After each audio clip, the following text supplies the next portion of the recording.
మత్తయి సువార్త 28వ అధ్యాయం 17వ వచనము చదువుతారా? మత్తయి సువార్త 28వ అధ్యాయం 17వ వచనము.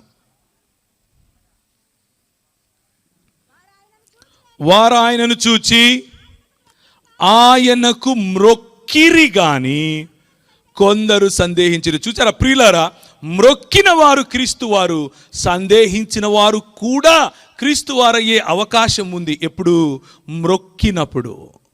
మ్రొక్కటం అన్నప్పుడు వాడినటువంటి గ్రీకు పదము ఆరాధనకు వాడే పదమే. మ్రొక్కిరి అన్నప్పుడు వాడినటువంటి గ్రీకు పదము 100% ఘనతను ఇచ్చే, ఆరాధనను ఇచ్చేటటువంటి పదమే.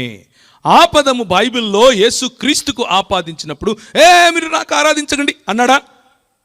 ఆయన వారి ఆరాధనను స్వీకరించాడు, లేకపోతే వారిని నిలువరించేవాడు. కనుక మన ప్రభు అయిన యేసు క్రీస్తు ఆరాధనకు యోగ్యుడు. రెండవదిగా యేసు క్రీస్తు ప్రభు యొక్క గుణలక్షణాలు. ఆయనకు తండ్రికి ఉన్నటువంటి గుణలక్షణాలు ఉన్నాయా?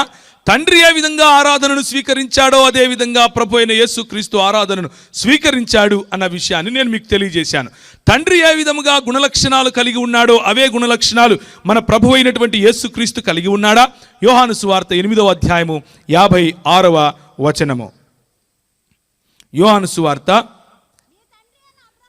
నీ తండ్రి అయిన అబ్రహాము నా దినము ఏ విధంగా చూచాడు? ఎప్పుడు చూచాడు? ఏ ప్రవక్త అయినా సరే, లేకపోతే కలిగింపబడినటువంటి సృష్టి పురాతన కాలము మొదలుకొని శాశ్వత కాలము తన ప్రత్యక్షతను చూపించగలదా? మీకా గ్రంథము 5వ అధ్యాయం 2వ వచనం చదువుతారా?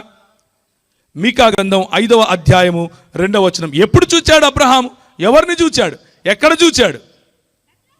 బెత్లెహేము, ఎఫ్రాతా, యూదావారి కుటుంబములలో నీవు స్వల్ప గ్రామము నేను అనుకుంటున్నావేమో. నువ్వు అలా కాదు. నా కొరకు ఇశ్రాయేలును ఏలబోవువాడు నీలో నుంచే వస్తాడు. పురాతన కాలము మొదలుకొని శాశ్వత కాలము ఆయన ప్రత్యక్షమగుచూ వస్తున్నాడు. ఈ పురాతన కాలము నుండి శాశ్వత కాలము ప్రత్యక్షమయ్యేవాడు నిత్యత్వముతో పోలినటువంటి, నిత్యత్వము నుండి ఉన్నటువంటి గుణలక్షణాలున్నవాడు దేవుడు కాకెవడవుతాడు?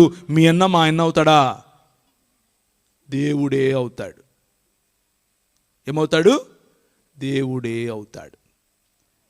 వారు మ్రొక్కిరి, కొందరేమయ్యారు? సందేహించిన వారు క్రైస్తవులో కాదో మీరు ఆలోచించుకోండి.